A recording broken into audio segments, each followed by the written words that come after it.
Advice ko sa mga baguhan pa lang, kahit foreigner pa yung asawa mo, kung pareho kayong naghati sa mga bayarin sa bahay, huwag mo gawin lahat ang mga gawain sa bahay.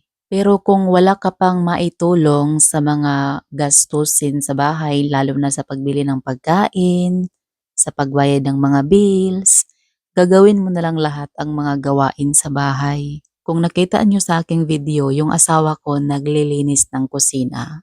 Hindi yan filter, hindi yan script. Tinuruan ko siya kung ano nga ba ang buhay as a married life. Sinabi ko sa aking asawa, hindi ako papayag na ako lahat ang gagawa sa mga gawain sa bahay, lalo na pareho tayo naghati sa mga gastusin. Para mag-work ang isang relasyon, dapat prangka ka magsalita doon sa asawa mo, hindi yung pabibi. Kasi kapag mahal ka niya, kaya niya baguhin ang lahat para sa isang relasyon.